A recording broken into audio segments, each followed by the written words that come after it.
Baik, senang sekali ya hari ini kita akan bertemu lagi untuk membahas satu topik yang cukup unik ya.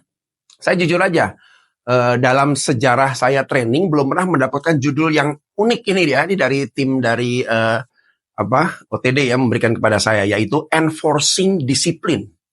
Karena disiplin itu sebenarnya bukan sesuatu yang berdiri sendiri ya. Dia bergerak, dia berfungsi itu dikarenakan oleh banyak aspek. Ya, kalau orang biasanya, komunikasinya kurang, dia tidak konsisten gitu ya. Tapi kalau disiplin itu sebenarnya satu bagian tertentu yang menjadi bagian dari keseluruhan. Nanti kita coba pelajari satu persatu. Oke. Nah, kalau kita bicara tentang tantangan besar organisasi ya, sebenarnya kalau saya mengamati begini, apapun organisasinya, itu sebenarnya ada dua kunci penting. Ada dua kunci penting nih, yang harus kita pahami untuk mencapai ujungnya. Ya, kalau kita bicara ujungnya kan pasti profit. Bawahnya profit bicara tentang apa, nanti kita coba bahas ya. Apa kira-kira dua hal penting ini? Ini yang di bawah kalau kita gambarkan, ini ada yang menggambarkan tentang bagian operasional ya. Sales, logistik, dan lain sebagainya, ini bagian operasional. Lalu ada bagian yang sifatnya supporting, ya HR, GA, dan lain sebagainya. Lalu ada bagian yang sifatnya administratif. Tapi masing-masing ini sebenarnya harus punya kunci penting. Apa kira-kira?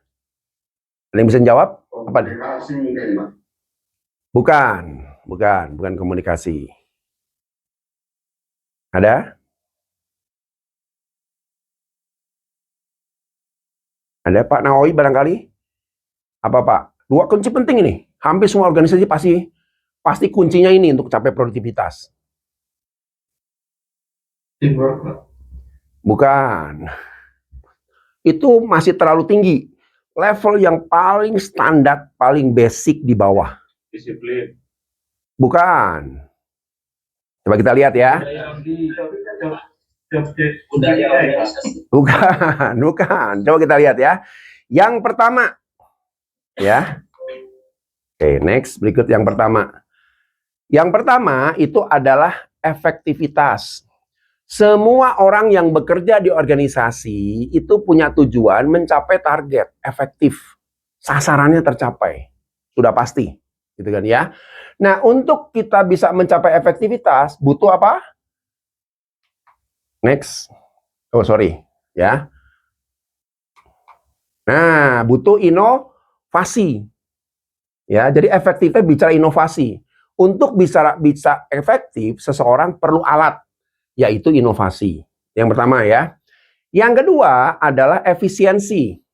Nah, efisiensi harus punya alat yang namanya accountability. Pengukuran, measurement-nya. Nah, sekarang saya tanya. Kalau efektivitas dan inovasi, ini tingkat kebutuhan disiplinnya di bawah atau rendah ya, kecil.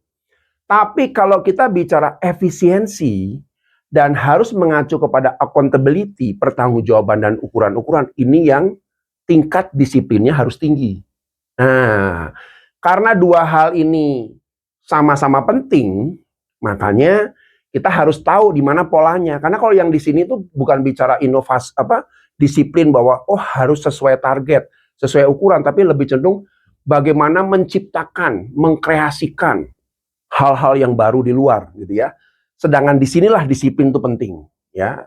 Dengan efisiensi, pengelolaan akuntability yang baik, maka muncul yang terakhir adalah produktivitas. Nah, ini kunci organisasi nih. Kenapa kita penting? Karena saya juga tidak bisa mengatakan bahwa disiplin itu harga mati. Hati-hati Pak. Kalau disiplin harga mati, bisnis macet. Ada sisi di mana kita perlu lebih berani keluar, out of the box dibilangnya gitu kan ya. Hanya porsinya berapa? Porsi out the box-nya ya, itu mungkin sekitar 30%, sedangkan 70% adalah ngelola sistem yang ada dalam organisasi supaya berjalan dengan lancar, yaitu dengan cara kita perlu melatih setiap tim kita dengan disiplin. Nah, kuncinya begitu. Ya, jadi saya nggak setuju juga kalau disiplin itu sebagai sesuatu yang rigid, kaku, nggak bisa diganggu gugat. Oh, nggak juga.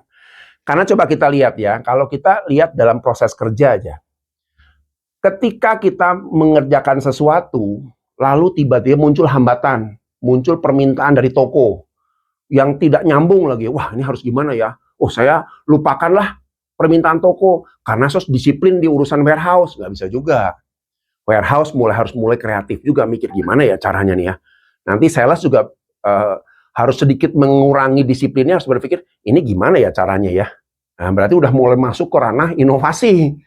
Nanti tapi ingat, harus kembali lagi ke accountability. Mana yang harus disiplinkan lagi. Makanya kalau teman-teman masih ingat ya dulu ya, dalam pekerjaan itu ada yang namanya aturan, ada yang namanya kebijakan. Nah, aturan bicara satu yang pasti, accountable.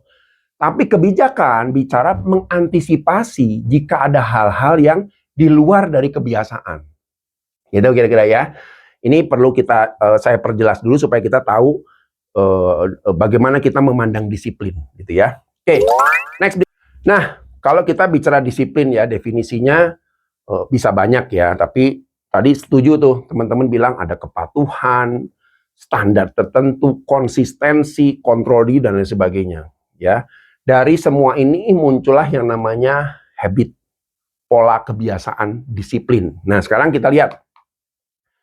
Kalau kita bicara di industri ya, seperti yang Bapak dan Ibu hadapi, ya, tentunya disiplin itu menjadi sangat penting. Kenapa? Pertama, efisiensi operasional, sudah pasti. Ini yang seringkali nggak keukur loh ya. Jadi kadang-kadang kita nih ngukur sesuatu yang sifatnya lebih kelihatan.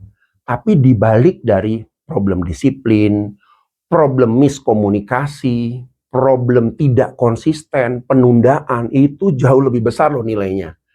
Ya, jadi itu yang nggak terukur. Jadi contoh misalnya, wah kita rugi nih, penjualan kita sekian, misalnya gitu ya.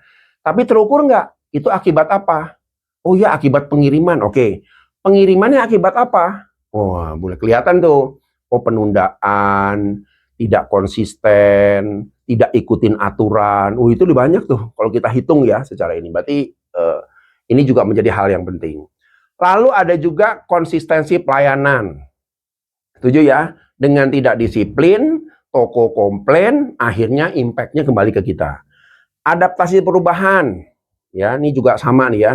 Karena kalau kita bicara di model bisnis seperti teman-teman ya, yang bergeraknya cepat begini, perubahan regulasi dan sebagainya cepat, artinya respon kita untuk ngejar ke situnya juga harus fully, gitu ya. Nanti kita lihat juga nih, kadang-kadang orang terjebak di rutinitas. Mereka disiplin, tapi disiplin rutinitas.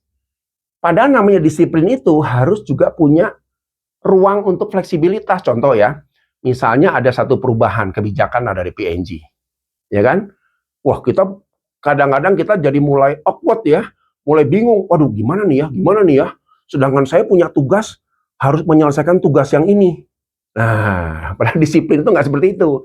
Disiplin itu begitu ada satu situasi di mana kita diharuskan berubah, kita harus punya kemampuan untuk coba kita POV-nya ya, point of view-nya kita rubah dulu nih. Karena kebijakan ini pengaruhnya kemana-mana. Nah, ini juga masalah disiplin juga nih, seringkali ya. Lalu bicara tentang peningkatan kerjasama tim. Ya, sudah pasti. Gara-gara nggak disiplin, nah ini jadi masalah besar nih. Ya. Lalu terakhir pengelolaan resiko. Ya, jadi ini hal-hal yang perlu kita waspadai ya, kalau kita sebagai leader untuk memahami bagaimana semua ini berjalan, gitu ya.